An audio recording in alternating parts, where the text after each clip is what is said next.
Welcome, high school football fans. Larry Brassfield here with Jim Gus. TV 17, you're home for high school football. Jim, could you ask for a better night? Well, obviously, Larry, this is a great atmosphere here at Geneva High School. The history between these two teams going back to the Western Sun Conference. Here they are again meeting up in week 2. Week 1 was a tale of two different situations. Kaneland coming off a huge win over Hinsdale South, and Geneva a disappointing loss at Notre Dame Niles. So I really don't know how to sort of predict this ball game tonight. Yeah, it could be, and you mentioned the rivalry, and thanks for doing so because, you know, Geneva has always been a very fundamentally sound team. Rob Wasinski always has his players well prepared. They run that old school eye, and, you know, really, I think it's going to be a good game. Yeah, I look at, again, you look at the sort of the fundamentals, you know, line of scrimmage, mistakes. You can't have turnovers. This is going to be, I think, a very high emotion. Maybe some of these kids don't understand what this sort of rivalry is about, but they're going to learn real fast on a beautiful night, an incredible stadium, the artificial turf. I'm looking forward to an incredible ball game. Yeah.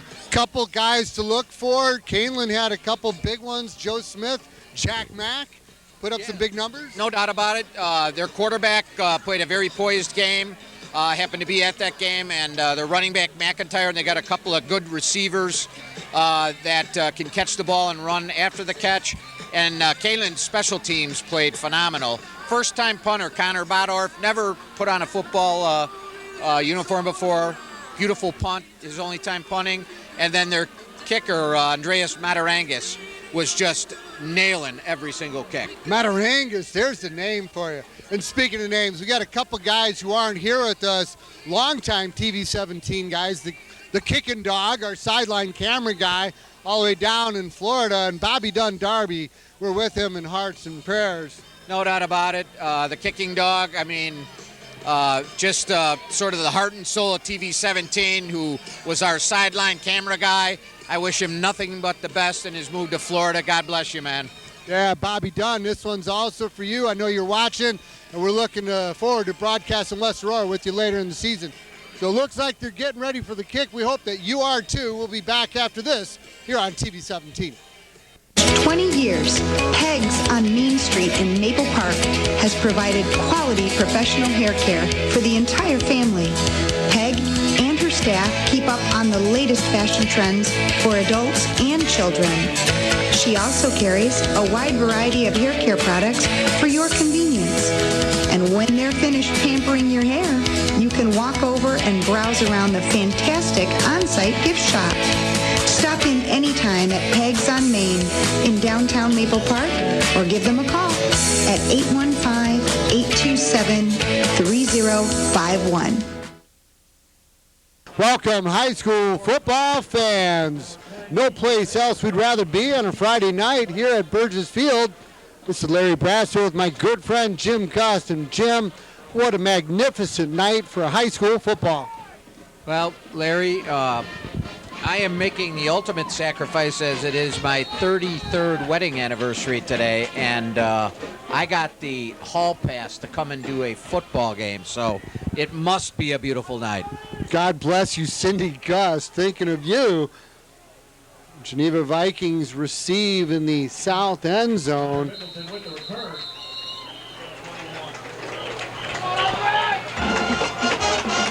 Believe it was Nicholson on the return. Kaneland won the toss, deferred, and Geneva elected to receive.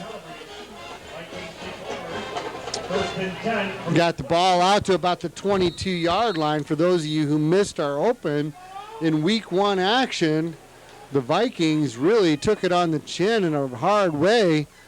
The downside of a 0-49 score against Notre Dame, while Kaneland Knights romped 48-7 in their opener against Glenbard South. Off tackle left, here to the near side.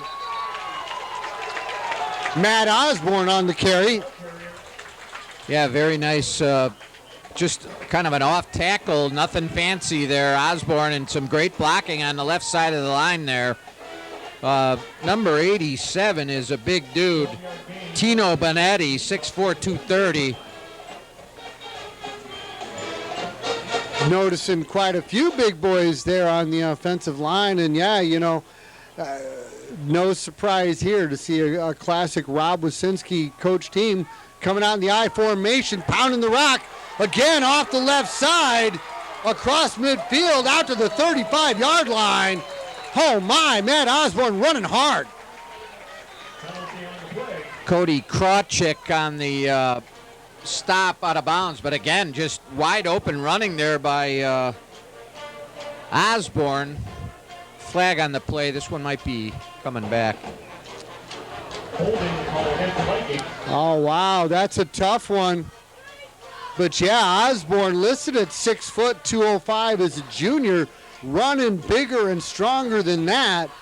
And, you talk about a guy running downhill. That's what he's done in the first 2 carries here so far tonight. Well, if nothing else, this penalty is a wake-up call for the Knights. You can't take anything for granted. It doesn't matter that they lost big and they won. The Knights won big. This is another football game altogether, and you better be ready to play. High formation, slot right from the 35. Fake and roll out, pressured and tackled. That's number 10, Trevor Carlson.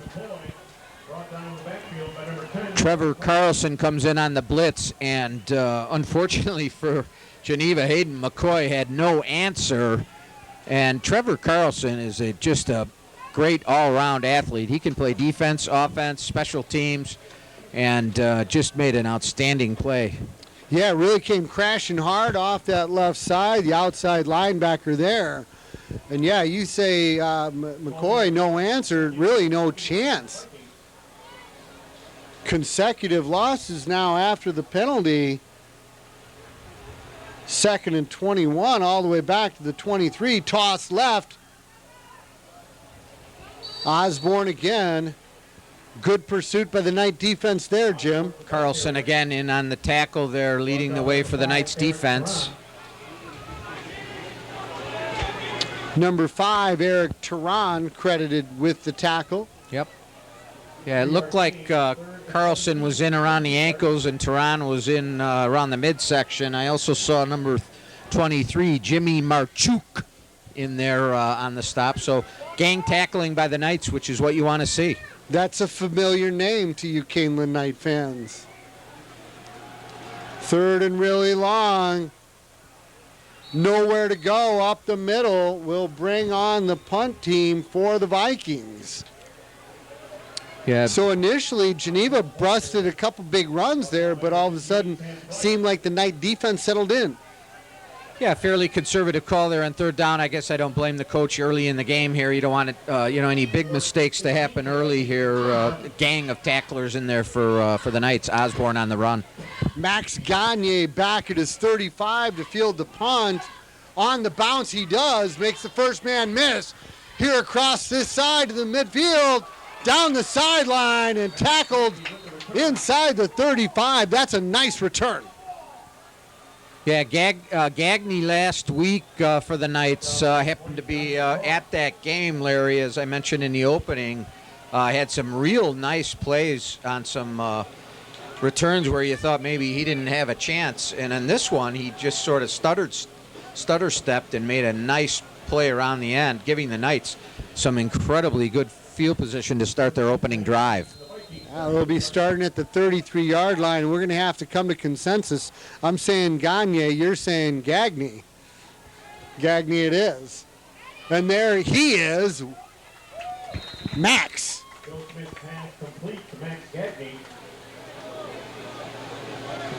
A little shaking and baking out there. 4-yard gain. Pantano on the tackle there. Really, Gagne could have been caught in the backfield, made a nice little juke move there to get some positive yardage. Wing back right.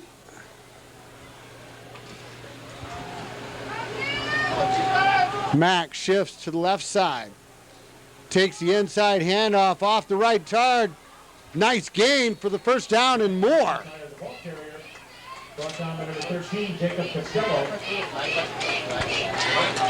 Looked to be a pickup of about 8 or 9 yards. Yeah. And Kaneland's going with that hurry-up tempo. McIntyre, not a big guy, but very, very tough, and he's shifty.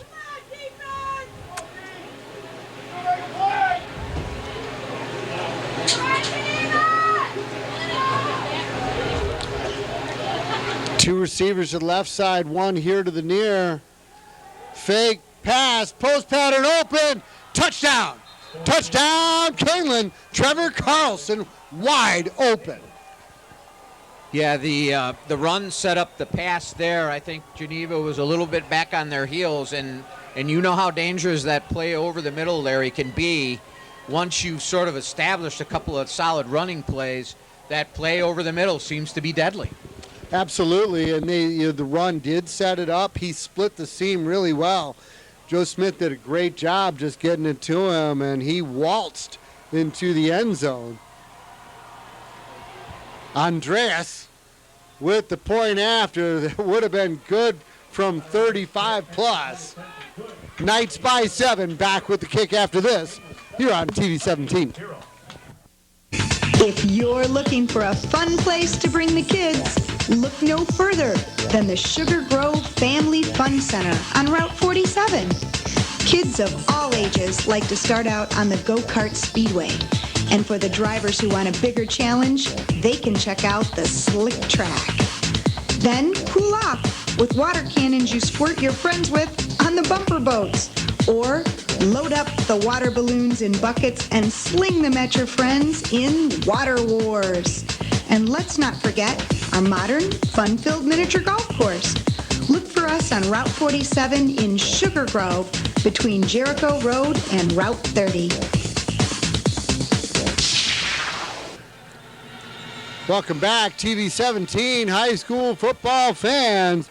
Connor Mickelson on the return from about the 5-yard line out to about the 24. Did a nice job of getting straight upfield. Yeah, nice, decent return there by Mickelson, but on the other hand, I think pretty good coverage getting down there by the Knights, holding them inside the 25. Well, let's see how the Geneva Vikings sort of answer that sort of a dagger, really, after a promising start by Geneva. Yeah, quick strike by the Kaneland Knights.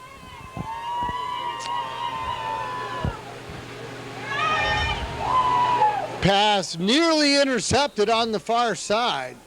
Abe McCoy's pass incomplete. The claw.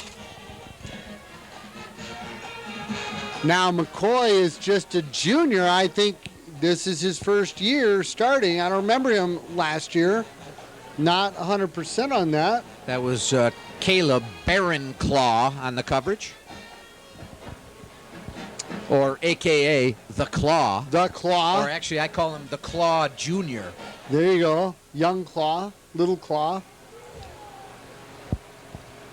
2nd and 10 from the shotgun.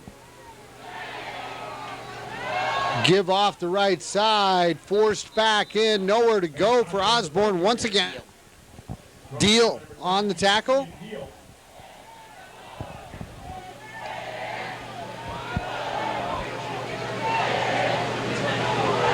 Three-yard gain, third. Pretty lanky guy to be playing. Is he lining up a defensive end or tackle? He's on the end.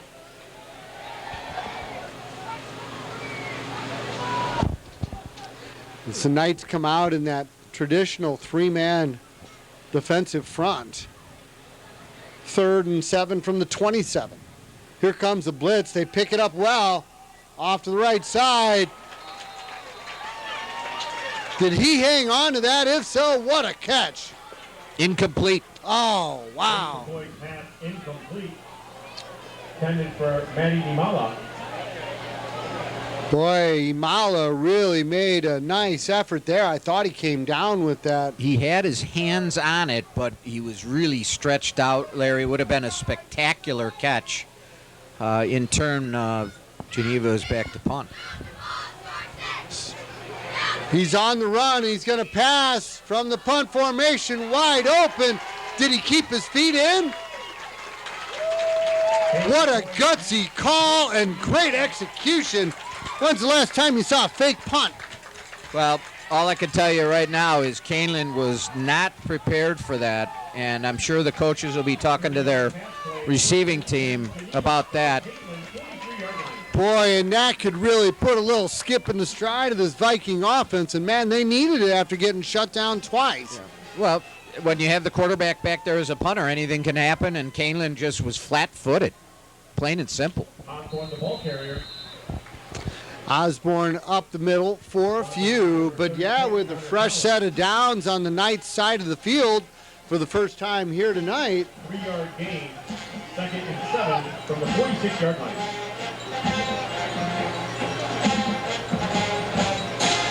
I have a feeling this will be a pivotal series of downs.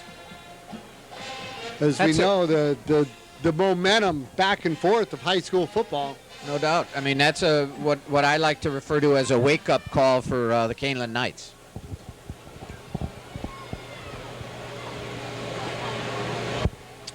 Three-man front, two guys coming. However, McCoy gets the corner, though, out near the first down marker.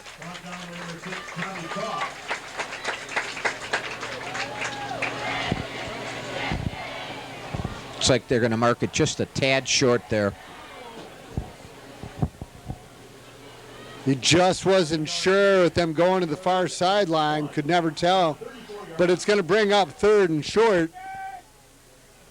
And I'll bet you $1 to a donut we're going to see Matt Osborne up the middle, probably off the left side.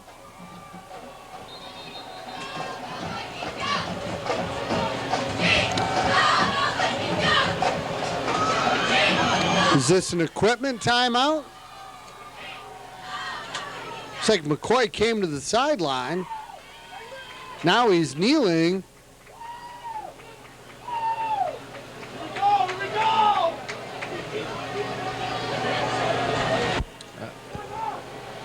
For him to be kneeling down, Larry, this has to be, there's something not right. He's not feeling right. So they are going to bring in a substitute for him. I think he got his bell rung on that run. Yeah, absolutely. Let's hope that he's okay. Yeah, at first I thought they were just consulting on the play. But then, as you said, yeah, we saw him take a knee. So now, 3rd and short from the eye. Osborne off the left side. It's a scrum and all about the spot. I think he's going to get it. His forward progress was, I think, well ahead of the first down marker. Good push by the big guys up front. Number 53, Hank Smith, one of their captains, listed at 6'1", 205 as the center. That's a couple of big guys. Noah Zacanti in as the replacement at quarterback. Really nice defensive play there. Got to think he is brother to that big left tackle, Josh Zacanti. From the 33-yard line. Eric Turan is this kid. I mean, if he isn't wrestling, he should be wrestling, Larry. This guy is stout. Number 5 for the Knights. I noticed. I love that linebacker mentality, yeah, and it sure does correlate when you swing into the mat. Sweep right, Osborne again, gets the corner, picks up a few. It's one of the things I've always really appreciated and respected about Geneva football, Jim. Just the I formation, and that's as classic as it gets. We're going to go sweep right, off tackle, I formation. Good to timeless. Sorry, Larry. Good to see Hayden McCoy back in the ball game for Geneva. That was number 46, Dylan Calabrese, on the tackle for the Knights on that previous play. 3rd and 6 from the Knight 29. Single back set. 3 receivers left. Straight drop. Overthrown. Intercepted. Intercepted it is. Trevor Carlson. Boy, he's having a game. I'm telling you, the guy, I've been watching him since he was a young man with youth football, and he has always had great hands and just a nose for the football. And I think it runs in the family. They got some great athletes in that family. Well, clearly, he got open over the middle for that early touchdown off the post pattern. But, yeah, very athletic in the way he went up and hung on to that ball.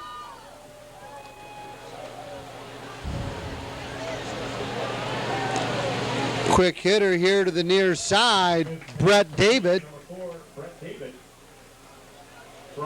Yes, ladies and gentlemen, and all TV 17 viewers, that's Brett David. Younger brother of Drew David. So now, yeah, and talking about the lineage and history of Kaneland Knight football, Joe Smith, was he starting as quarterback last year? He was. Okay, now is he a 3-year starter? Because we saw so many of the 3-year starters for years and years and years. Larry, you're testing me right now, but I do not believe he was starting as a soph. Okay. But yeah, and led them to a deep run into the playoffs last year. Or at least they won the first 2 games. But they made it real clear than what, I had heard and read early on, that they have aspirations to go even deeper this year postseason. Well, I think they feel like they have a pretty good team assembled here with a good leadership with Smith. Nice ball! Mad Max comes down with that. Tell you what, Smith just hung that up there beautifully.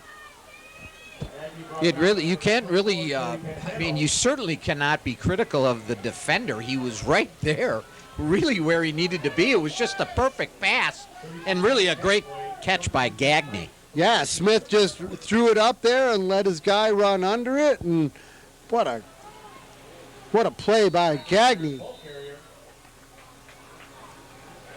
Brought down by number 74, Peyton DeSelli, and number 54, Jack Clavecca. Nice job there by the front line of the Geneva Vikings. McIntyre did not have a lot of room there and was able to wiggle, I guess is the best terminology ahead for one.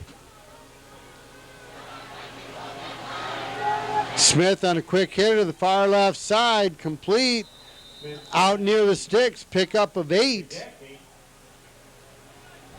Brought down by number 35, Brody Goodspeed. It's going to bring up a 3rd and short for the Knights.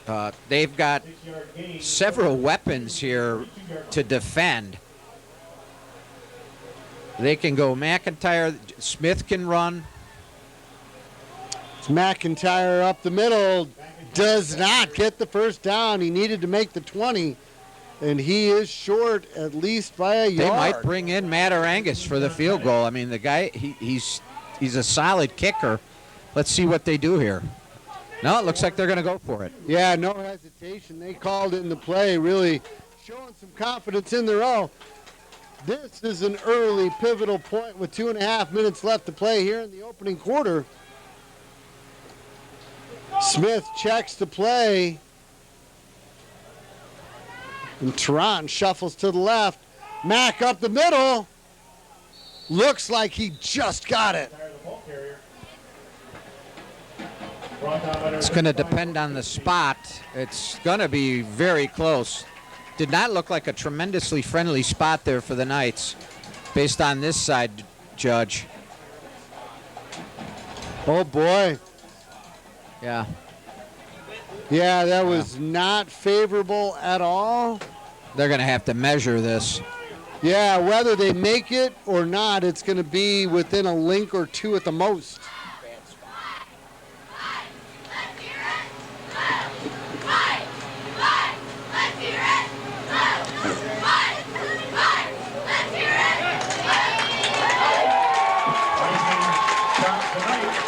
Wow! Short by 2 links. Not sure what this side judge was looking at. In fact, he probably wasn't even looking based on that spot. That was a home field call there, my friends. Appreciate the rigorous honesty. Well, no charge for that. That's free. That comes with the package here, folks.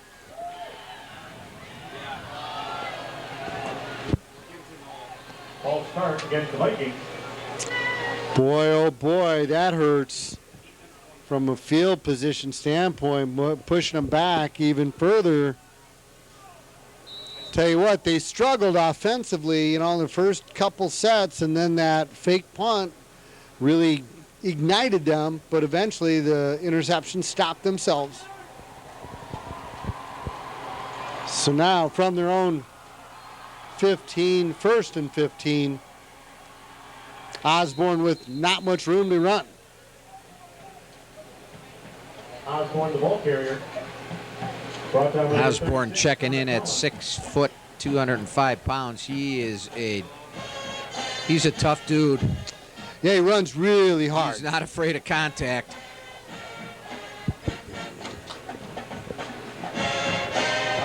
Well, and by design, this I formation, it's really hit the hole, hit it hard. And he does a good job of that.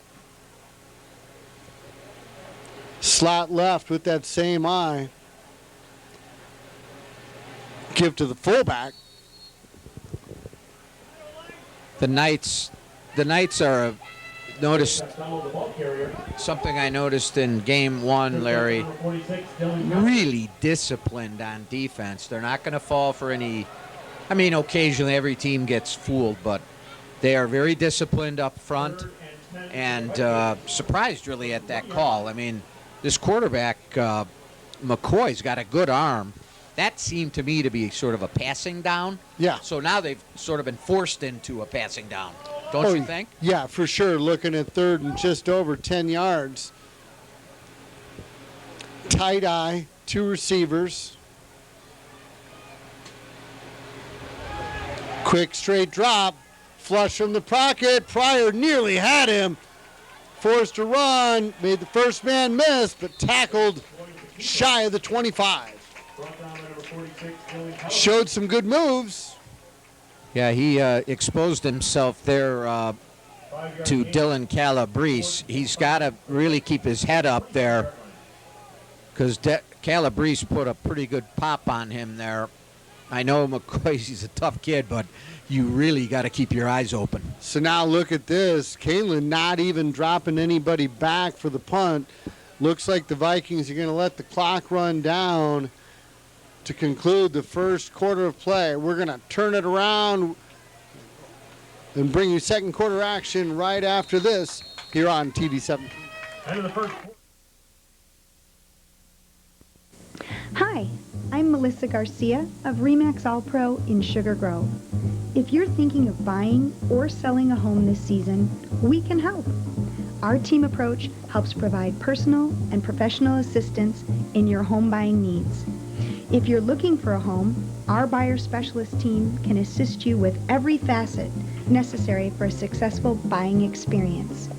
If you're considering putting your house on the market, we showcase your home both in print with local periodicals, newspapers, and the real estate book, and online at enhanced sites with Realtor.com, Zillow, Homes.com, and Trulia, not to mention many more, and also on the go by assigning QR codes, text codes, and mobile sites that connect your home to mobile consumers on the go. Let the Melissa Garcia team at Remax All Pro help you find the perfect home or help you get the highest and best price for your current home. Call or text anytime at 630-878-9868 or visit our website at www.melissagarciahomes.com. So looking at 4th and 6 from the 25-yard line, the Knights don't drop anybody back at all after getting burned on the fake punt. With the roll, the punt goes all the way down inside of the Kaneland Knight 30. We talk about special teams, Larry. That's a huge play for Geneva to back the Knights up. Interesting call by the coaches from Kaneland not to put anybody back because that ball could have easily been fielded. and put Kaneland in much better field position. But let's see what happens. Right. Well, and so punted from the 25 all the way down inside of the 30 to the 29. That's over a 40-yard punt. No return. Smith on a roll, throwing long down the right sideline. Oh, what a nice catch there by Brett David. Sort of a back shoulder, very, very hard pass to defend. Smith threw it to the outside, which really gives the receiver an advantage because he can screen the defender, and it was a nice play. Boy, 39-yard pickup, and that ball, I think, traveled more than that in the air. Impressive. Great hands by David. Yeah, while turning back. Very athletic. Drag across the middle. Ian Deal. Number 17, Ian Deal. Brought down by number 23, Aiden O'Keefe.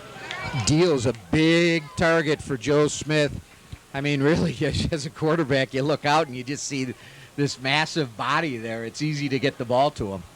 Yeah, now obviously we're partial to the wrestlers, but Deal, is he a basketball player? Do you know? He sure looks like he's got the physique for it. Smith again launches one high and long down the right side. David goes up at the goal line and comes down with it just inside the one. Another acrobatic catch for David, and really another well-thrown ball. Very difficult to defend because it's sort of coming in. I would sort of compare it to a parachute. Yeah, you know, he's rainbows are, you know, dropping it in the bucket, so to speak. McIntyre up the middle. Kaneland Knight, touchdown. McIntyre, the ball carrier, touchdown Kaneland. That there was very little resistance on that carry there by McIntyre, and it just seemed like maybe there was a little deflation in the Geneva after two big pass plays. And now you got the money man, Matarangas, coming out. Well, and give credit to the Knights. They hustled up to the ball and quick count and just slammed it in before they even had a chance to catch their breath.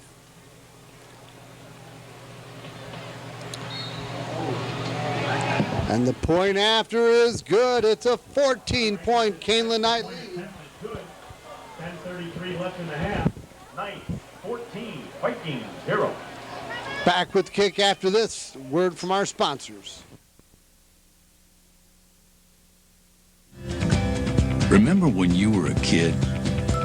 You liked getting dirty and building things? There were no limits. You could move mountains. The John Deere 1 Series subcompact tractor. The way grown-ups move mountains. And with AutoConnect implements, it's the easiest tractor to use yet. What will you create? Welcome back to beautiful Burgess Field. This is week 2 of the IHSA 2019 football season. And what a perfect night for football it is. Andreas Matarangas, kick all the way down to the goal line. Does not even get back to the 12, the 15-yard line. Were you trying to tell me, was that Trevor Carlson on the hit there, Jim? Ethan Mayer, number 10 for Geneva, was the ball carrier. Thank you. You know, with Matarangas, you know, what an impressive kicker because he's got great hang time on those kickoffs. So the Vikings starting from their own 17-yard line. Down 14. Swing pass to the far left side, made the first man miss, and another man.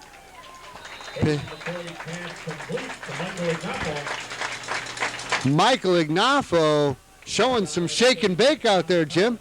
Made the first man miss, picked up a nice solid 8 yards there, bringing up a 2nd and 2 for Geneva.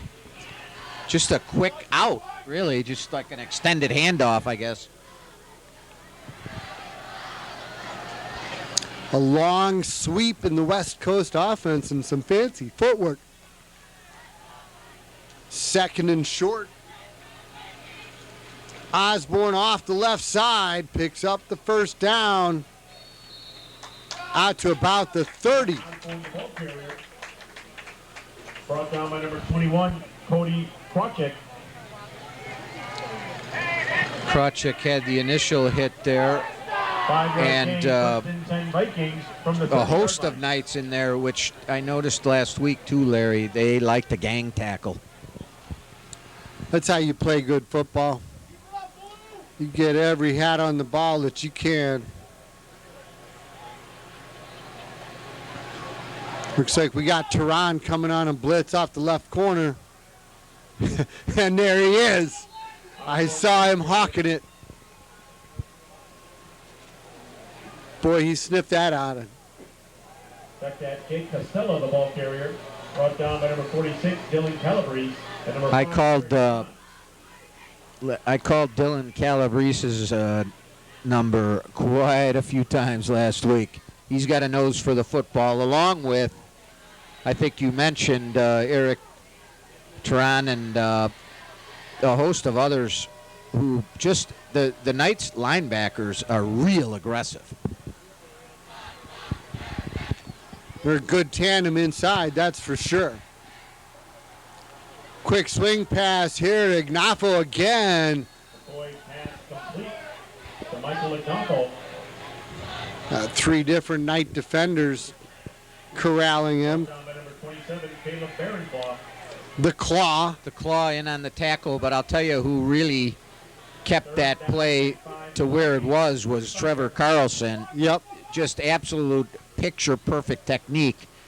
You will never see Carlson go around the shoulders. He's always waist below on his tackles.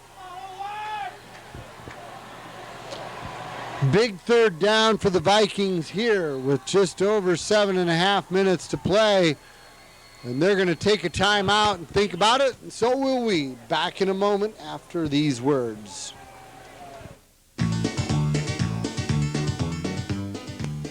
The best new sports bar in Aurora is A-Town Pizza Pub and Grill.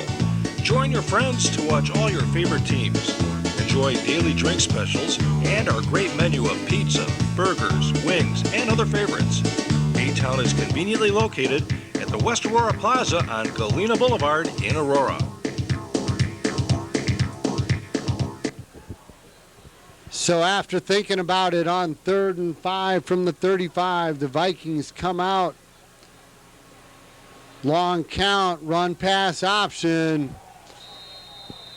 McCoy kept, did not have anywhere to go.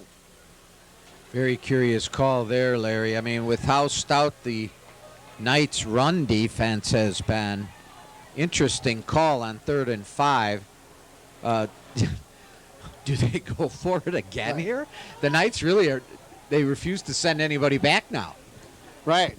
Well, you know, and back to the peculiar call, I agree, because the Vikings have had success running, but out of the I formation, not that run-pass option thing.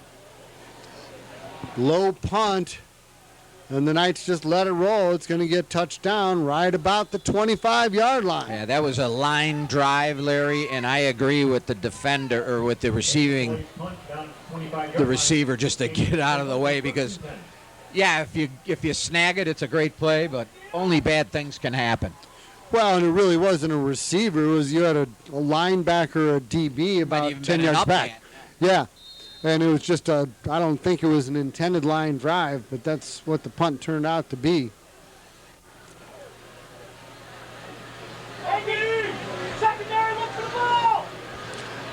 So now the Knights come out empty with 5 receivers, 3 to the right, 2 to the left. Smith scrambling, gets rid of it.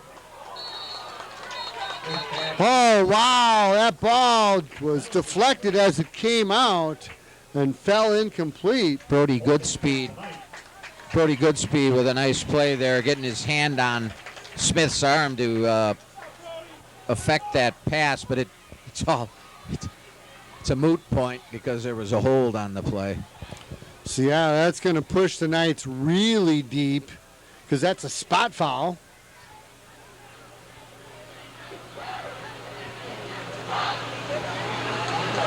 I would think that would have been half the distance. 10 yards from where the hold occurred.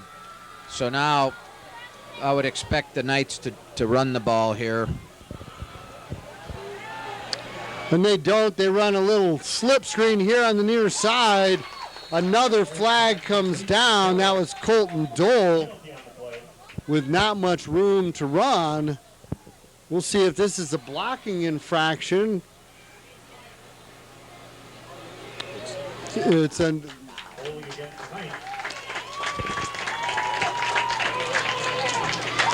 another holding call. Boy, that's going to push them back inside the 5.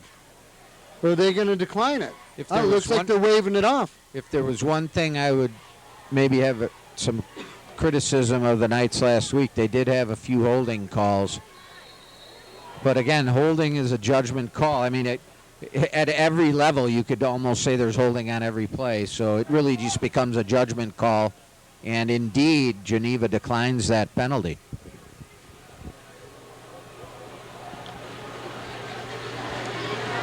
From the 11, Smith on the run, gets rid of it. Intercepted. Intercepted. Boy, that could be a momentum changer for the Vikings, Jim. Ignafo just stepped in front of it. Yeah, that was, as you're watching football all through your lifetime, that is one where you do not throw that ball. Late, cross your body to the sideline, very difficult pass, and really the defender has the advantage at that point, and Ignafo took advantage of it. He sure did. He had a great break on it, and what a pivotal turn potentially for the Vikings here. Power eye right, Osborne off guard left, picks up a few. And Osborne, the ball carrier. As we wind down inside of 6 minutes. Brought down by number 46. Well, how many times over the years have we said it, Jim? Big plays on special teams and turnovers. And here it is for the Vikings. The only question now is, can they capitalize? Yeah, the pressure then really is placed upon the Knights defense, and Joe Smith standing on the sideline right now, hoping that his defense can pick him up.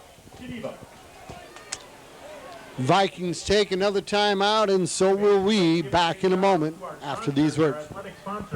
Ready for the fall hunting season by stopping in at JR Shooting Sports. Stay warm when you're out on the hunt by choosing from a wide assortment of hunting apparel. JR also has a huge selection of guns for the hunt, as well as sports optics. And don't forget to stock up on ammunition, because JR Shooting Sports is your fall hunting headquarters. We're located on Oakhurst Drive in Aurora. And visit us on the web and on Facebook.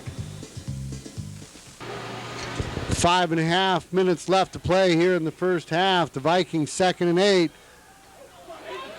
McCoy keeps, wow, is he hit? Uh-oh. I think that's going to go half the distance. That's going to be on the defense, Jim. Craig, maybe a hit with the helmet there. It's going to be a personal foul against Kaneland. Boy, McCoy ran hard and got hit hard. And remember, he had stepped out of the game earlier. He is wobbling over to the sideline right now. Looks like he's got something with his left knee that was bothering him. I see a little bit of a limp there. So yeah, now the Vikings are going to have 1st and goal from the 5. 1st and goal for the Vikings at the 5-yard line. Single back set. McCoy under center. Give to Osborne off guard left. Pressing to the end zone. And in for the score. Touchdown, Vikings.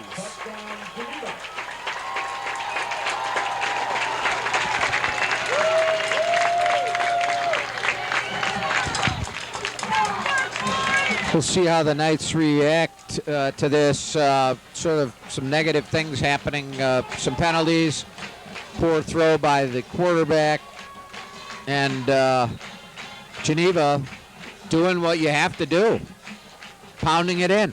And capitalizing on the turnover. All fired up with the band rocking. Jonah Hayes to the point after. And he pounded that one through. Knights 14, Vikings 7. We got a ball game, folks. Back after this here on TV 17. Hodges Westside Truck Center is the place to go if you need a work truck for your business. Hodges offers a wide variety of trucks to meet your needs. And we have 2 locations to serve you in Marengo and in Elburn. And that's where you can browse around and find the right truck for you. We also service what we sell. We have an excellent parts and customer service department, and we also have a complete workshop to make the repairs you need to keep your truck on the road. Our Elburn facility is located on Main Street, just east of Route 47, and in Marengo, you can find Westside Truck Center on Route 20 Grant Highway near I-90. Welcome back to Burgess Field here in beautiful Geneva, Illinois, where the hometown Viking fans are thrilled as the Vikings were able to capitalize on an interception. Matt Osborne ended up punching it in off the left guard. It's a 14-7 game.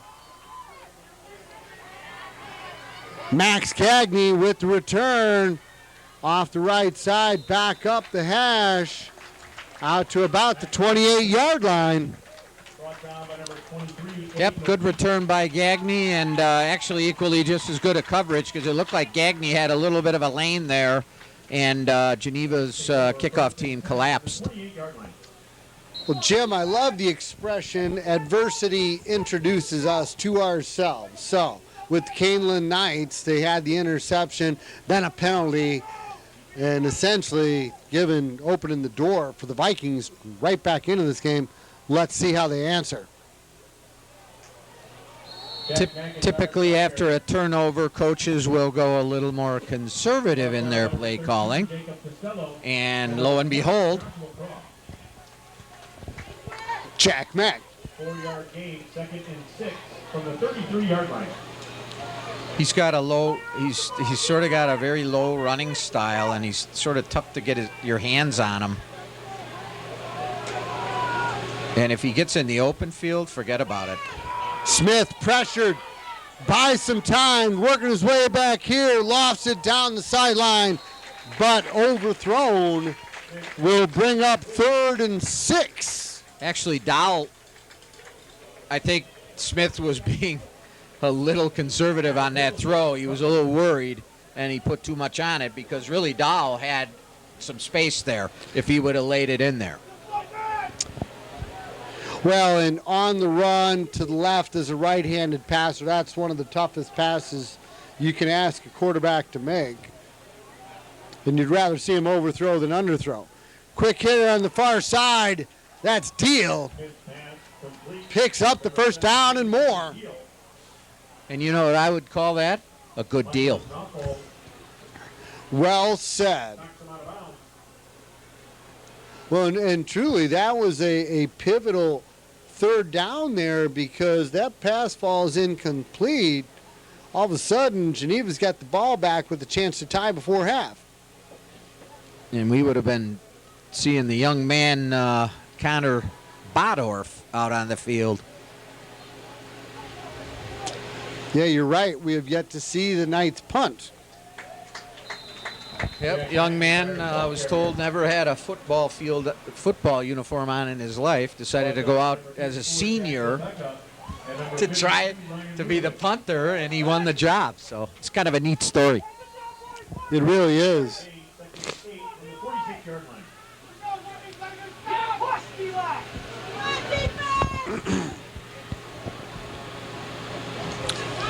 Second and 8 from the 46. With time, rolling right, aired it out, and again, just overthrown. They tried to improvise there. Yeah, the initial play was covered very well, so Smith, and you know, I have no problem with him throwing that ball where he did. Live to play another down, right?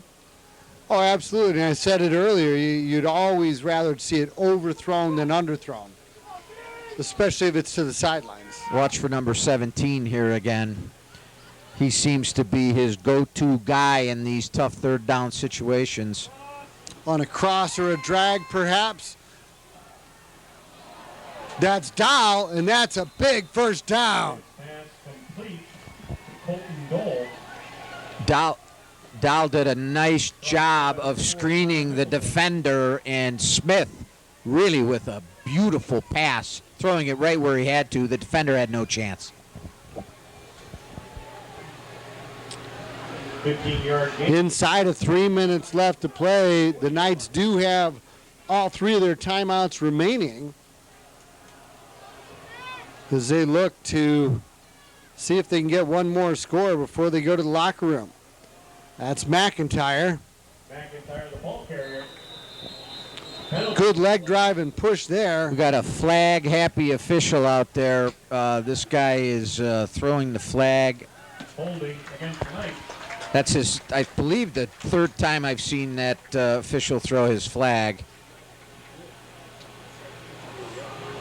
And sometimes you just have to let these kids play. I didn't see anything egregious there. Well, and you said it before, you could call holding on about every play if you looked for it or chose to. It's a very subjective call. It's a head shaker to me. Had really nothing to do with the play. So the Knights just inside of midfield. Smith hangs it out long. Dahl could not come down with it. Nice effort there by Colton Dahl with the laying out. I love to see that. It was just a little bit out of his reach there. No flag on that play by that official. I'm sure he was looking for something to. Come on now. It's only the second week, Jim.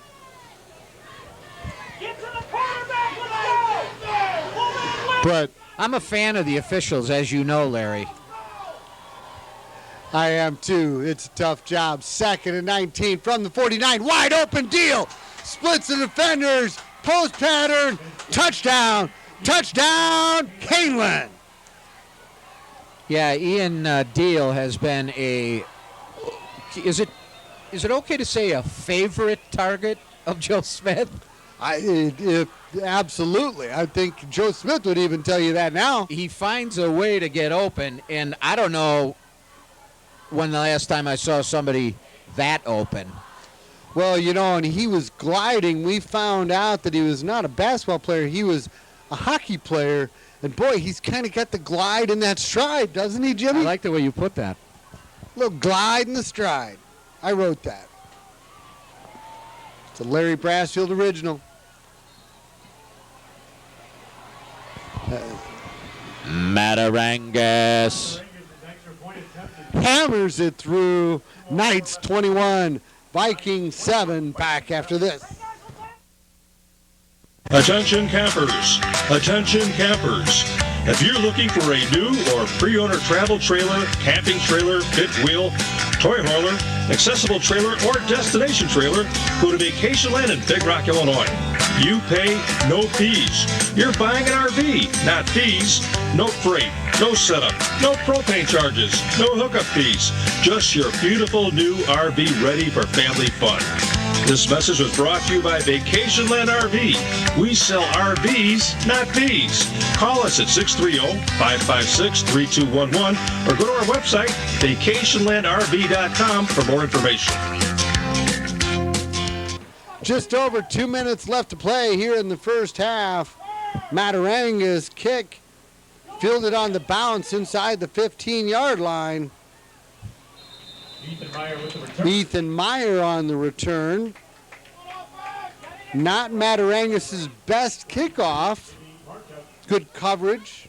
Jimmy Marchuk. Marchuk.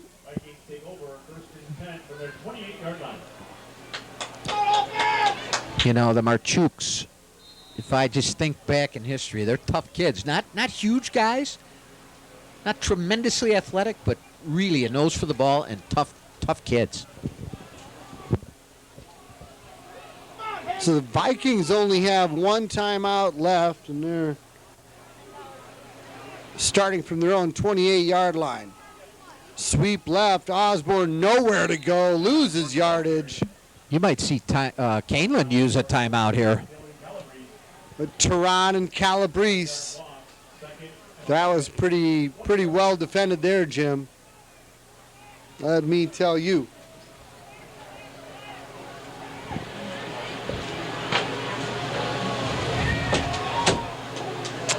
Complete here on the near side.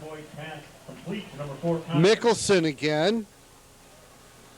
Nice throw and catch there by Geneva, and the receiver getting out of bounds, which you're taught to do inside 2 minutes. Save those timeouts, which you mentioned. Geneva only has one left.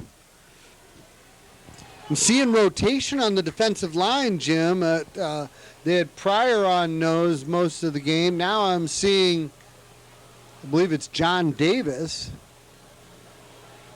stepping in. Quick hitter on the far side, and holy cow, Carlson was on the spot there. Hit immediately. And the Knights do call timeout, I believe. Wise call, as they do effectively use that timeout. Back in a moment here on TV 17. So an effective timeout called by the Kaneland Knights as Max Gagne drops back, a high spiraling punt. No fair catch, fielded at the 40, made the first guy miss across midfield, down the right sideline, all the way down inside the 25-yard line, and yet another penalty flag at the 45-yard line. And that's our guy. 2 words coming from the Kaneland coach down at the end. Come on, man. What a nice return that was. Yep. Same official. Feels like he has to interject himself into the game for some reason.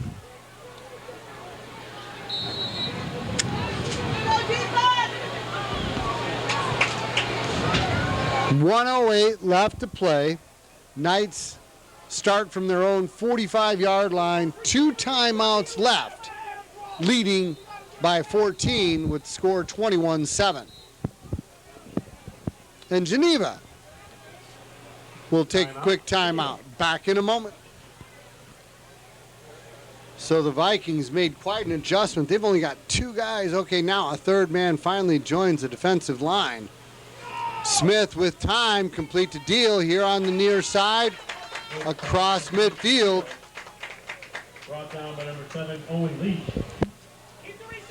Owen Leach credited with the tackle. The Knights quickly to the ball. You got like the hurry-up tempo, Jim. Rolling right this time, on the run. Picked off again. Cuts back across midfield here to the near side. Michael Ignafo. Never late to the middle. Isn't that the rule, Larry? Never late to the middle. Absolutely a rule to live by. So I just look back to that penalty call on the return. Was an absolute dagger for the Knights. Put them in a much different situation. And tip your hat to Ignafo. That's his second interception of the night. See what the Knights defense can do here. See if they can shut him down here for the end of the first half. Well, the Vikings have no timeouts, only 36 seconds from their own 46-yard line. Screen pass here over the middle. Boy, somebody got blindsided, not called. My, oh my. Did you see that? I saw at least 2 holds and 1 illegal block, and our friend all of a sudden lost his flag there. Our Knight defender got erased. 2 holds and an illegal block. So the clock will start on the snap. Hayden McCoy from the shotgun. Slot right formation. Osborne on his right hip. Low snap. Illegal procedure. I think the center tried to stop the snap and then rolled it back. That's the only way I could understand the legal procedure. And then when that happens, usually a lineman or 2 will move, because the lineman is waiting for, obviously, the snap count, not necessarily always the ball movement.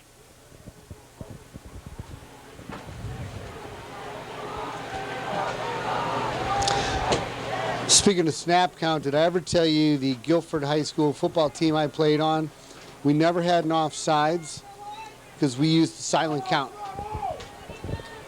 I love it.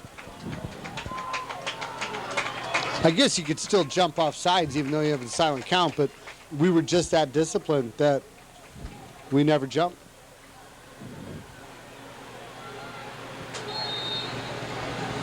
"26 seconds from the 25-yard line. 3 receivers right, 1 to the left. Another low snap, fielded off his shoe tops, lofted to the end zone. He's open, and that's a touchdown.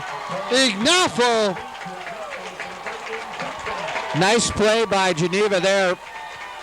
Threw it really where no one else could get it, and Ignafo with a great play to get open and a perfect pass. That gets Geneva right back in the ballgame. And I tell you what, Ignafo is really quick. Did a good job splitting the defenders, and credit to Hayden McCoy. He just put it up there, and Ignafo went and got it. 2 turnovers, 2 touchdowns.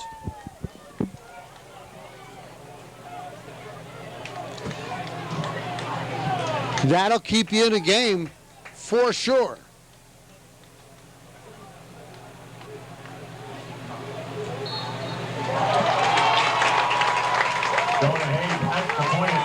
We got a ball game, folks. Knights 21, Vikings 14. Back in a moment here on TV 17.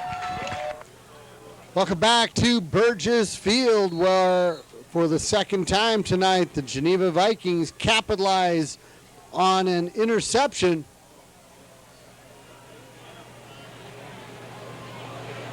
Quarterback Hayden McCoy to Michael Ignafo for the touchdown reception, making it a 7-point game. Cagney fields the ball, working his way over to the right side, pushed out of bounds just short of the 30-yard line. Can't believe it. Brought down by number 14, Michael Ninney. Just over 12 seconds left to play here in the first half. Be interesting to see if the Knights just take a knee and let it run out. They will be receiving the ball to start the second half. Yep, they'll take it.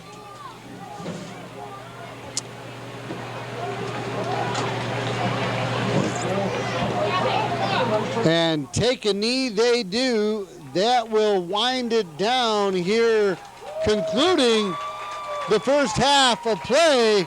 This hometown crowd is all fired up at Burgess Field. We'll bring you second half action after this here on TV 17. I've always dreamed of owning my own business, but it takes a lot of work to make a dream come true. I know a lot about produce, but not about horsepower. Luckily, my John Deere dealer made it easy. My 3E tractor works just as hard as I do and handles every job I need it to without breaking a sweat. And the money I saved lets me know I'm doing something right. Introducing the best-in-class, no-cost 6-year powertrain warranty on John Deere compact tractors. Welcome back, high school football fans. Week 2 of the 2019 IHSA football season. And we are thrilled for the first time ever. We have a statistician in the booth with us, my good friend Josh Goy. So, Josh, as we look to the book of Josh, could you recap the first half for us in your own way? All right. So for Geneva, our special stat from the book of Josh is number 3, Osborne, has 15 rushes out of 34 total offensive plays for 65 yards and 1 touchdown. And then for Kaneland, our special stat is Joe Smith, number 1, is 10 for 18 for 208 yards, 2 interceptions, and 2 touchdowns. Okay, and key for the second half, quickly? For Kaneland, it's probably pass the ball more. Even though Smith has 2 interceptions, it's also provided 2 touchdowns and 208 yards. And for Geneva, just try and focus on the defense and just keep trying to make good playmaking decisions on defense. That's a great recap and a great addition to the team. We appreciate it. Keep up the great work, Josh. So to start the second half, the Vikings line drive kick. That's Max Gagne all the way across the 40-yard line. Knights will have good field position to start with, Jim. Yeah, Gagne is he's a money player on the kickoffs and special teams, and whenever you can get good starting field position, especially after some negativity ending the first half, is a good thing. And I'd like to thank Josh for joining our team and adding some wonderful color and some statistics, which is very important for the fans watching at home, and I appreciate him joining us. Yeah, it really does tell a tale, and I think he captured it well, that, half of Geneva's offense has been Matt Osborne running, but really their scoring has come off the turnovers, very simply. 2nd and 4 from the 48, Jack Mack near the first down. Yeah, Larry, as long as we've been together doing games, we've talked about special teams and we've talked about turnovers. And lo and behold, it never fails. When you turn the ball over, you give such an advantage, and the change in momentum is significant. Fresh set of downs just to the south side of the 50 for the Knights. Somewhat methodical. Smith on the keeper up the middle. We haven't seen much of that yet. Nice job reading the option there. Looks like the defense keying on Mack, perhaps. Yep, the RPO, which has become so popular just about at every level, from youth all the way up to the pros now, really puts the defense on their heels sometimes, not knowing what the play is going to be. McIntyre was hit hard, appears to be just short of the first down marker. Watch for Smith possibly to carry as the quarterback keeps again on the 3rd and short. Looked like Smith was a little slow to get up though, so they might hesitate on doing that.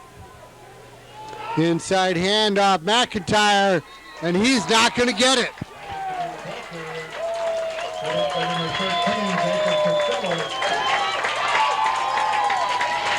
Really, give credit to the defense there. That was all about penetration.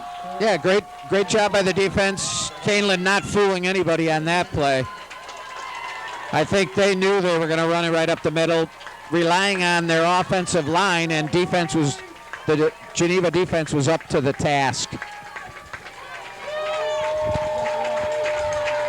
4th and 1.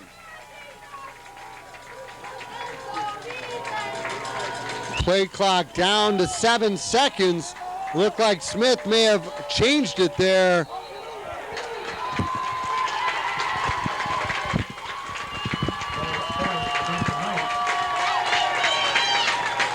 Here comes the punt team. Kaneland decides to play the field position game here, trying to pin Geneva back deep. Connor Bottorff in. See what, I believe only his second punt of the season here. Second punt of his lifetime. What a story you were telling. Never played football until his senior year. Nice high spiraling punt. Fielded inside of the 10. Return man makes the first man miss.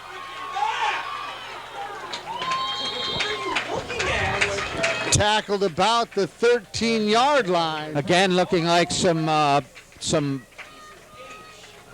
penalties should have been called on that play. A couple of blocks in the back, but the flags stay in the pocket. Let's see what the Knights defense can come up with here. As we've talked about in years past, a turnover would be very timely right now for the Kaneland Knights because the momentum has shifted. Well, I tell you this, Jim. Kaneland's got to take charge of this game on their own because if there's a questionable call, it's not going their way.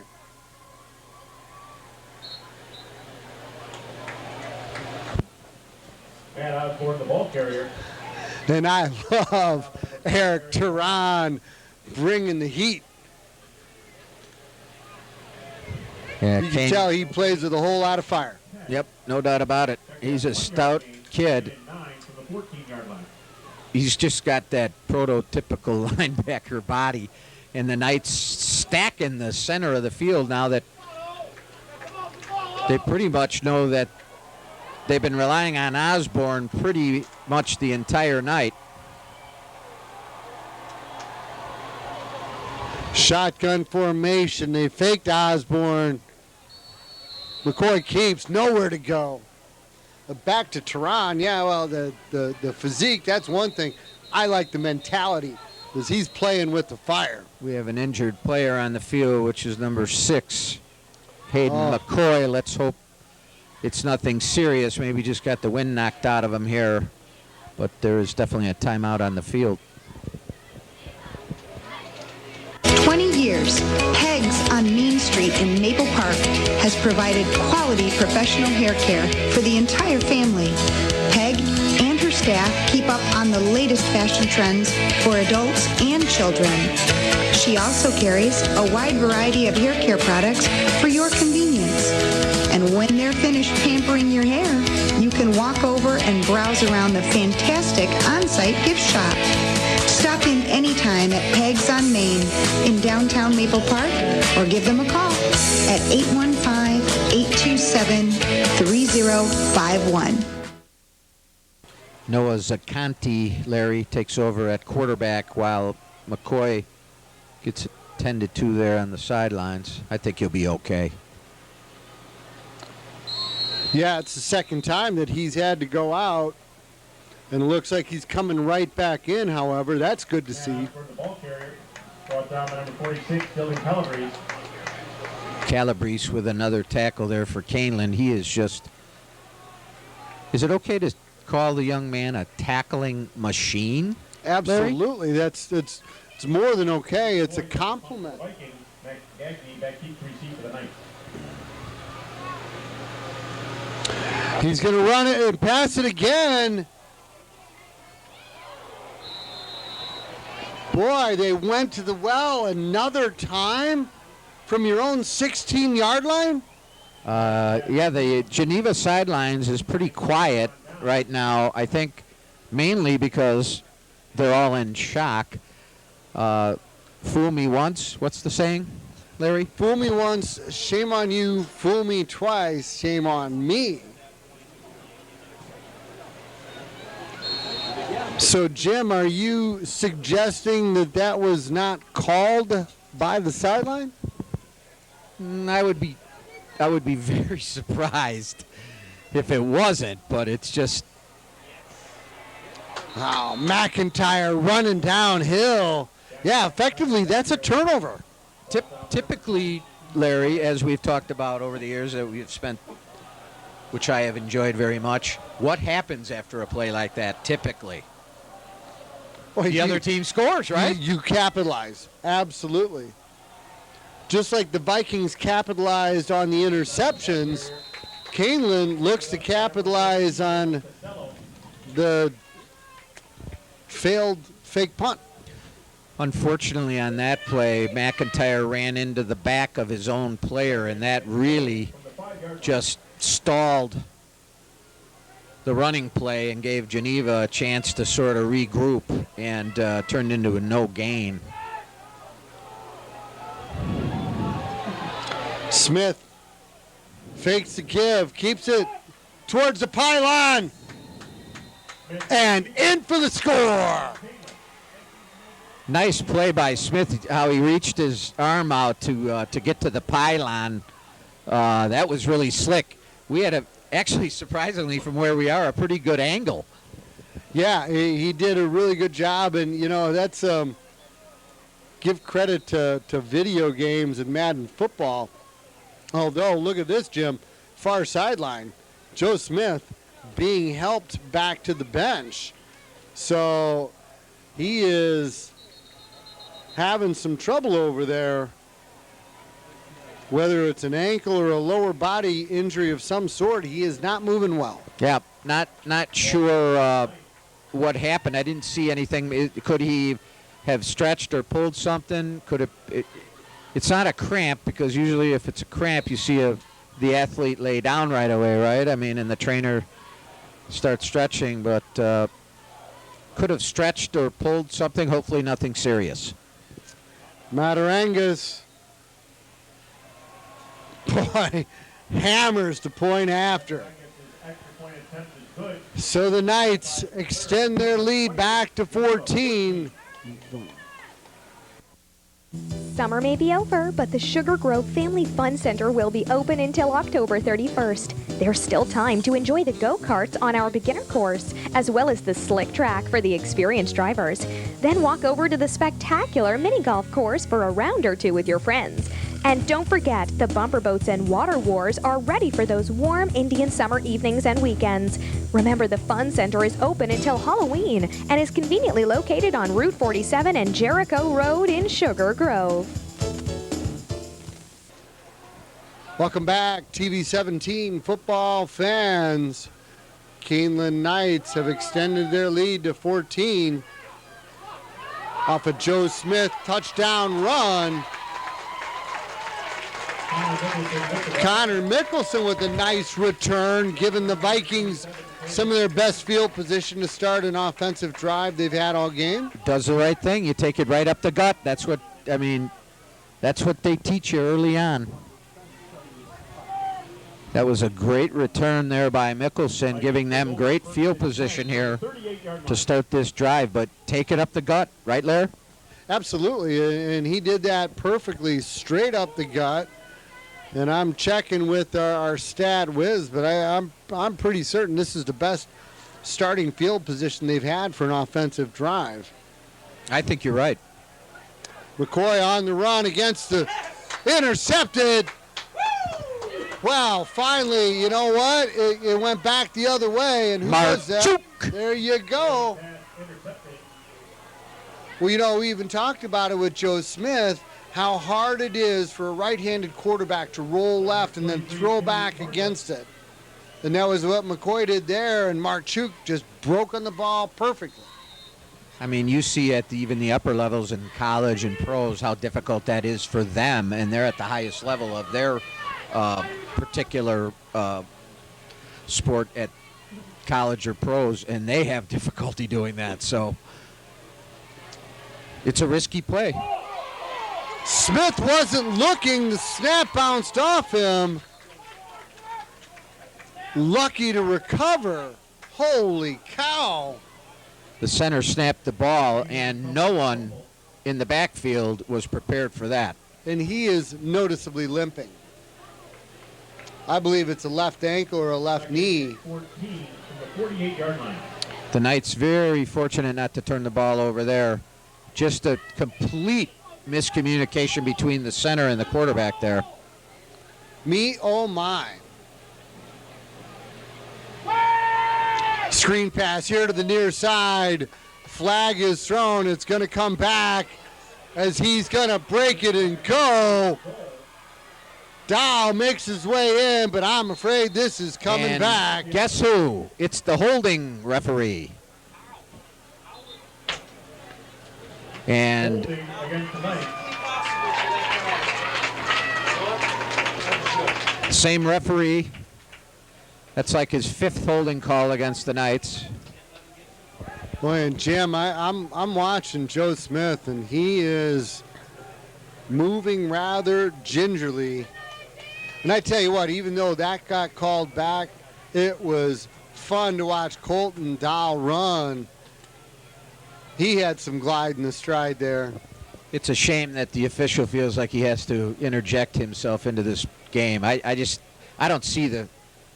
It's not like it's blatant, and like we said before, you see holding on every play at every level.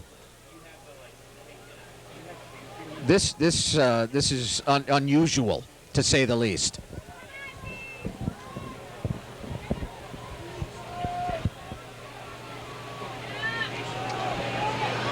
McIntyre busted up the middle and then out off the left side, back across the green. And he is going to make it all the way down to the 2-yard line from the 34. Holy cow. Well, 64 yards? McIntyre, that's a bizarre spot. How can that ball be out at the 4-yard line? I thought it was down to the 2, but he went from the 34 all the way down to the 4. What an electric run. McIntyre, the ball carrier. And I think they're going to give it to him one more time. If I was calling plays, I sure would. That's the most bizarre spot I have ever seen. He was tackled at the 1-yard line. I called it the 2, but yeah.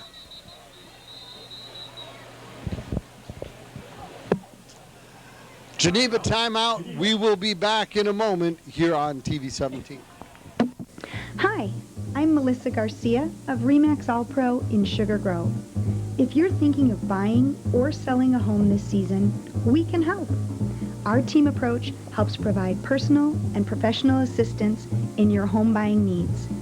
If you're looking for a home, our buyer specialist team can assist you with every facet necessary for a successful buying experience.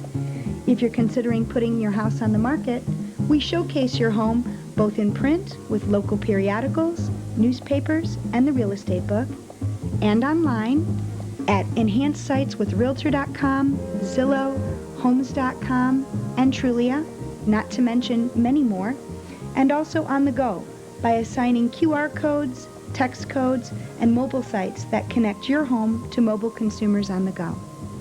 Let the Melissa Garcia team at Remax All Pro help you find the perfect home or help you get the highest and best price for your current home. Call or text anytime at 630-878-9868 or visit our website at www.melissagarciahomes.com. Joe Smith hands off to Jack Mack one more time. Finally. No signal. McIntyre, the ball carrier. Brought down Wow. for Jack Quebeca. I was going to say finally punches it in. Evidently not. Time for a quarterback sneak.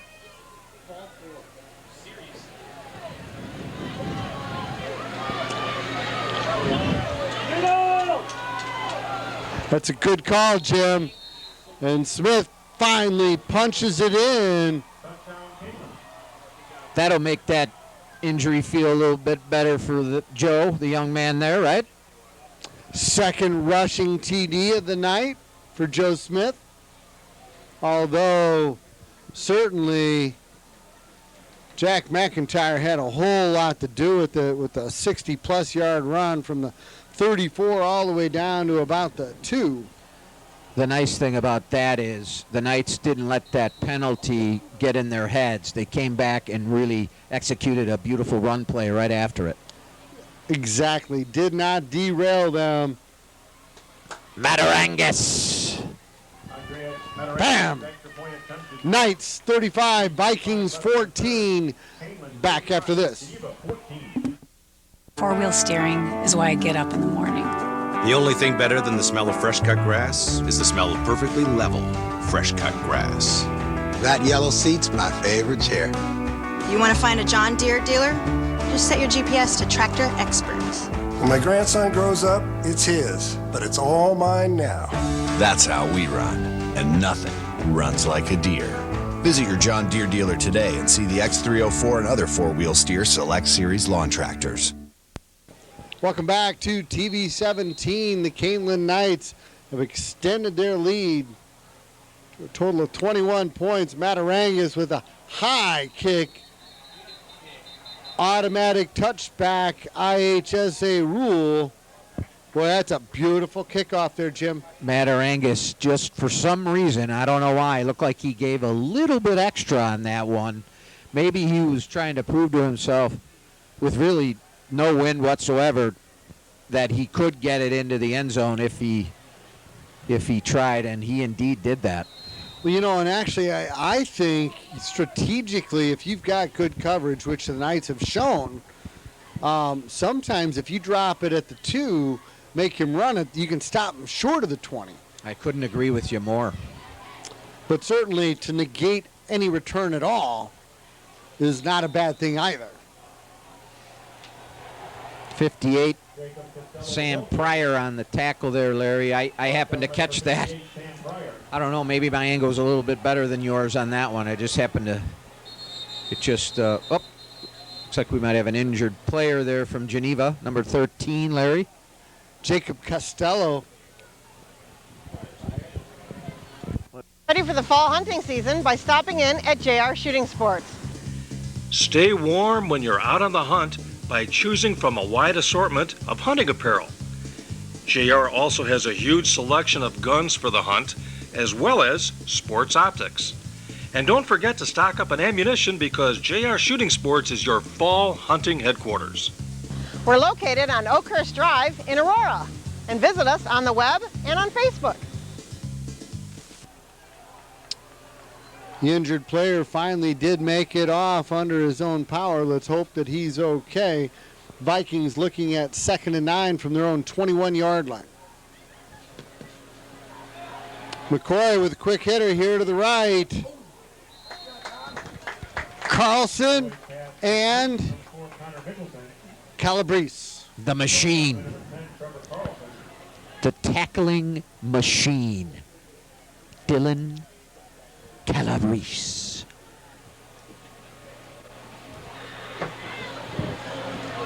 Six-yard gain, 3rd and 3 for the Vikings from the 27-yard line.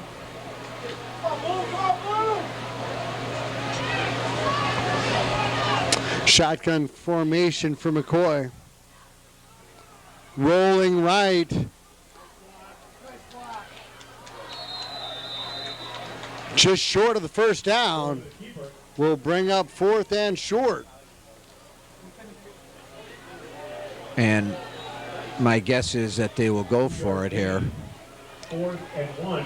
Although, I mean, there's still a full quarter and plus 2 minutes to play. You don't want to do anything like crazy, right, Larry? I mean, to take yourself completely out of the game? Oh, they're going for it. But, yeah, you know, with the ball at your own 29-yard line, I would at least be thinking about punting. But down 21, this Geneva offense is not what your typical come-from-behind offense looks like. Power eye right. Off tackle right. And he's got the first down. I actually commend the coach for going for that there. Yep, that's you have a lot of confidence in your offensive line there, and the running back's been tough all night. And they pick up the first down, a much-needed first down at this stage of this ball game. Right, but they're going to have to do something more than just staying with that ground and pound off tackle right. As good of a runner as Osborne is, they're down 21. They stay and go power eye left this time. Yeah, if I'm a Geneva fan, Larry, I'd love to see him maybe some sort of play action and get him out in the flat for a little screen play or just to give him a little bit of room. Yeah. Well, and you know, Josh, he's pointed it out to us how heavily this offense is relying on the running of Osborne. So a play action, you would think, would certainly set up well.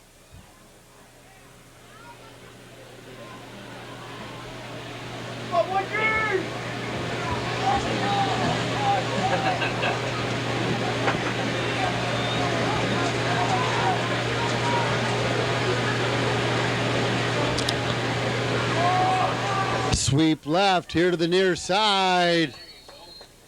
Osborne, the ball carrier. The claw came up. Claw Jr. got his claw on McCoy's, I guess probably, that was just about that was maybe the foot. I'll give him the ankle, but that was just got a piece of him. And that concludes 3 quarters of play. We'll turn it around, bringing you fourth quarter action after this here on TV 17. The best new sports bar in Aurora is A-Town Pizza Pub and Grill. Join your friends to watch all your favorite teams. Enjoy daily drink specials and our great menu of pizza, burgers, wings, and other favorites. A-Town is conveniently located at the West Aurora Plaza on Galena Boulevard in Aurora. Good. Here to start fourth quarter action. Geneva Vikings trail by 21, score of 35-14, 3rd and 6 from their own 38-yard line. McCoy throws it out complete to Mickelson, but that will be short of the first down. And even though the field position's good, I don't know if you go for it here on 4th and 3. Well, it appears to me that they are in 4-down mode for the rest of the game, Larry. I don't think they have any intention of punting. Respect that. As do I.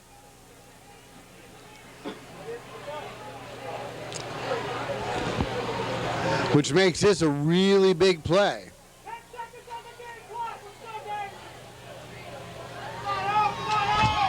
Well intentioned, but it's a play call.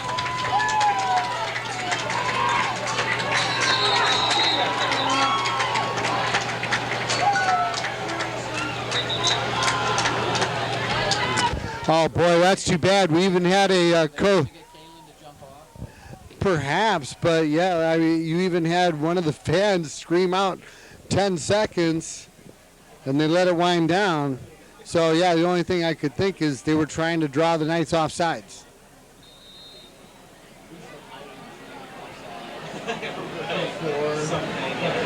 And so now, yeah, McCoy will drop back into punt formation, although we all know he's thrown from this formation twice, once very successfully.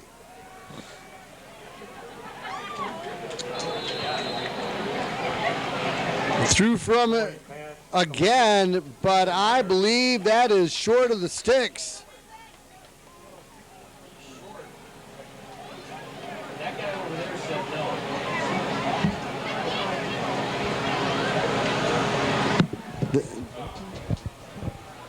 They're going to have him bring the sticks all the way across the field, but Jim, I believe they're short. Yeah, based on where the official is standing, sometimes it's deceiving as far as the angle is concerned, but just based on where he's standing, it appears that it's going to be a little bit short. But you never know, right? Well, and yeah, with the Geneva contingency on the sideline, we have no vantage point at all. We're just going to have to look at the reaction. And the Knights will tell you they are short.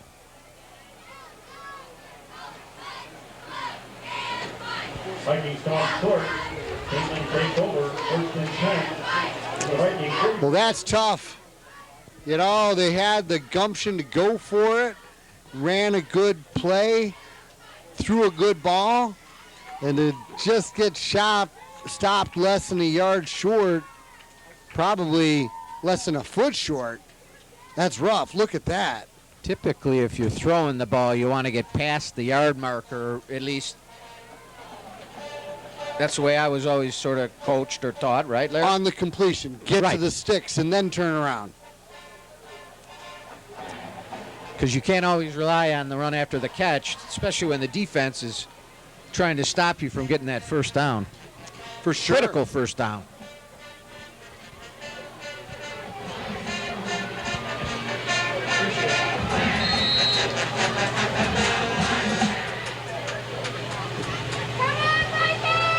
Smith with McIntyre on his hip. It's inside give to Jack Mack. Working the left side for big yardage. Jack McIntyre, the ball carrier. Beautiful run there by McIntyre. The only thing I would tell the young man is stay in bounds. I believe they wind it as soon as they reset, do they not? 9-yard gain, 2nd and 1 from the 35-yard line. Should.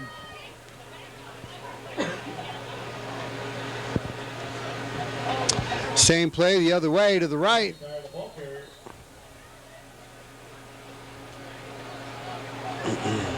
Brought down by number 54, Jack Klebecka. McIntyre getting the lion's share of the carries tonight, 3-yard gain. as he did last week. They were platooning a little bit in the running back position. I want to say number 14, Sam Gagney, got some carries last week as well.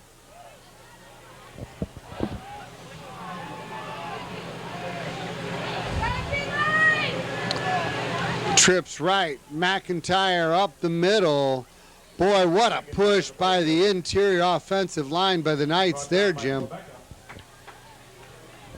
Yeah, this is, and we've seen this many times when you're up by several scores and you just get a couple of critical first downs and you stop them on fourth.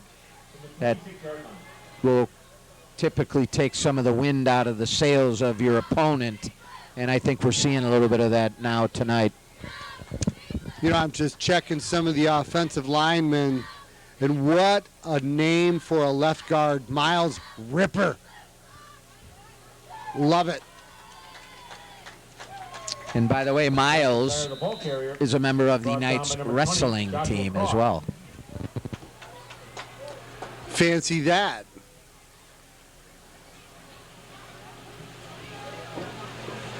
But yeah, you know, and we haven't talked much about it. This may be a great time to do so, but impressive play by the Knight offensive line. The big guys up front giving Joe Smith time to run and opening up holes for Jack Mack the way they have. They really, and they're not a, it's not a huge group, but they're very, very well coached. Their technique is good, and they get off the ball nicely. And there's Mack bursting through off the left side and in for a score. Touchdown, Kaneland. Just as we're talking about that O-line, they opened up a big hole, and Jack McIntyre blasted through for a 25-yard scamper. Well, there was certainly no doubt about that run.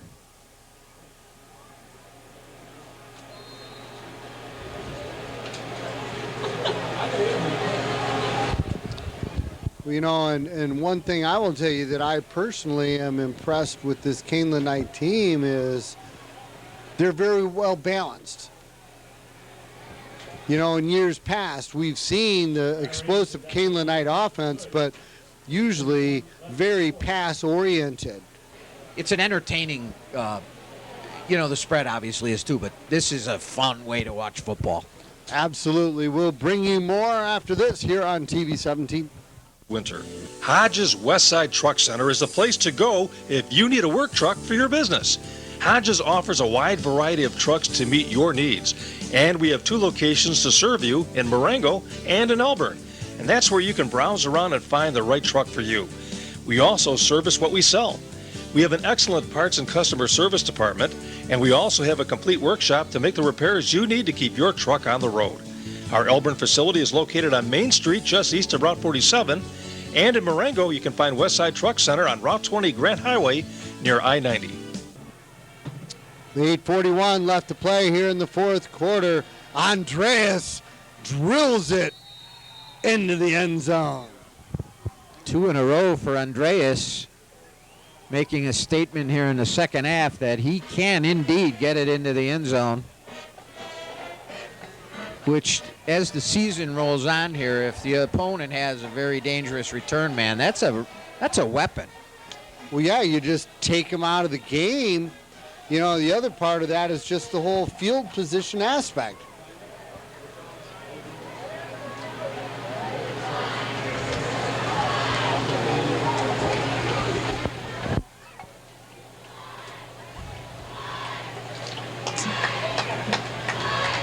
I formation, give to Osborne. Picks up a couple. A little surprised by that. I mean, back to what we had said earlier about this just not really being a come-from-behind offense. Yeah, you would think at some point they would open it up a little bit here, being down big.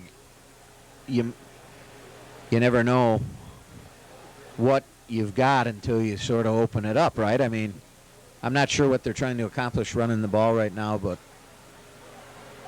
unless they feel like they just don't have a chance here.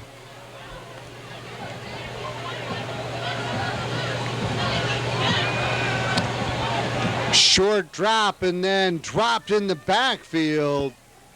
Hayden McCoy brought down in the backfield by number 85, Garrison Trebolo. That's what I said, Trebolo. I got corrected last week on that, too. Trebolo. I want to order some of that. Give me the full-size portion. Thank you.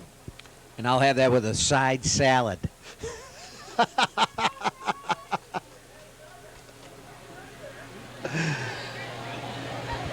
And the red sauce. Thank you. Osborne toss left, nowhere to go. There's your guy, the machine, Jim. Look who's at the bottom of it all. Calabrese on the stop. Boy, I'd like to talk to him and get him out for the wrestling team.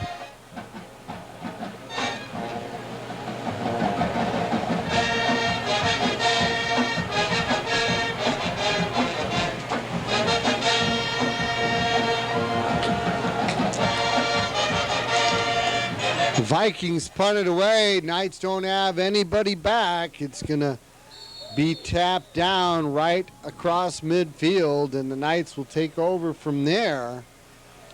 Bit of a concession at that, but the wise choice by Coach Wysinski for sure. Now, do we see some substitutes working their way in on the Knights side of the ball, Jim? Oh, yeah. No question.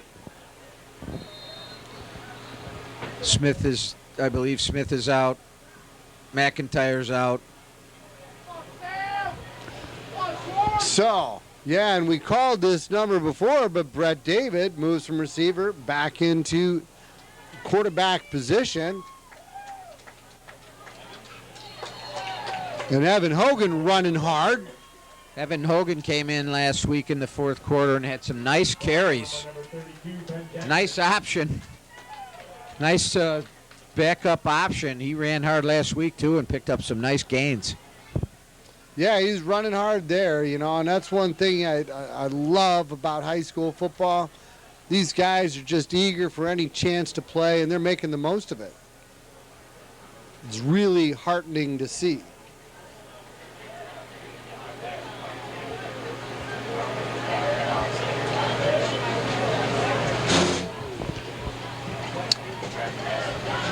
Hogan again. Started right, worked his way back left and middle. Boy, picking his way through the secondary and down to about the 33-yard line. He's got good vision, and he runs upright, which I like. And with his eyes downfield, he was stopped basically in the backfield there, but kept his legs going and found a opening to the outside, which is that's smart running. Yeah, and I had the same observation as well. It's just great vision. He really saw it and found his way. He also showed a little bit of patience there, which many running backs, young running backs, don't have. Indeed, he did. Look for him on an inside handoff off the right side now. There it is. But yeah, he's showing that very well there, that play started off the right guard tackle, but he cut it back to the center. Picked up 4. Brought down by number 50. Yeah, he's got kind of that downhill style that you like, and he's a junior, and the Knights will have him back next year. But he's a stout kid. He's a good-looking running back.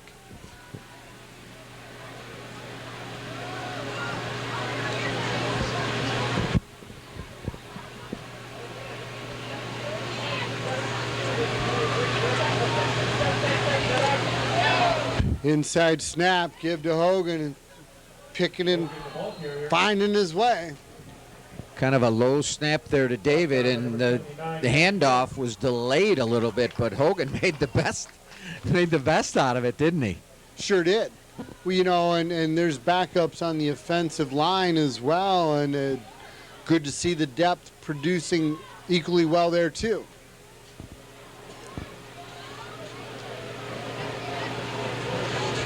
So back to what we're seeing overall here, Jim. We're seeing depth.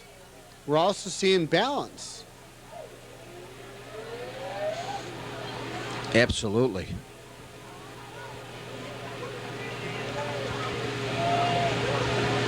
Hogan, the ball carrier. With the good leg drive and finish, and so just overall observations, an impressive performance by the Knights. And I think Joe Smith would be the first to tell you those 2 interceptions were on him. But no question. By and large, a very impressive performance. He had some beautiful long passes. The nice thing about, if there is such a thing about the turnovers, is he didn't let it get him down. He came back and made plays after that. So that's what you want to see as a coach and a fan. Well, and he showed that he can run with the ball too, on a number of occasions. I mean, the quarterback sneak, but yeah, when he did the scamper to the end zone with the reach to the pylon with the right hand, that's a big-time play. You see that? That's a play you see at the collegiate level. Yeah, no doubt about it. As certainly someone who's involved in Kaneland football this year, it's not something that I want to see him doing a lot of because, I mean, he's a tall, kind of a thin guy. You just don't want to see him get, hit in the wrong way. Right, but and I'm not questioning his toughness. Right.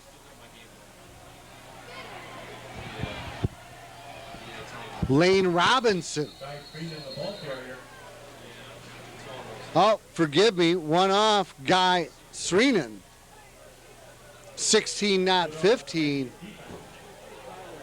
Fighting his way down. Nice. He wants to score, huh? Yeah, the senior getting some playing time here. His mom is Christy Sreenan, who's a well-known realtor around the area.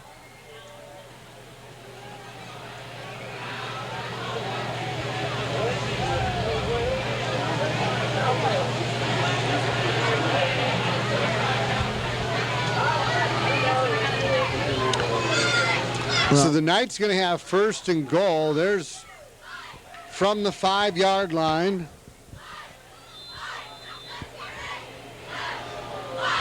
Delay of game just got called on the Knights. Little indecision there. Well, they just let the clock run down. They're not trying to pour it on here, which I respect. But I wouldn't be surprised if they gave it to Sreenan again, just to see if he can pull one out of his hat, right? Give the kid a shot. Why not?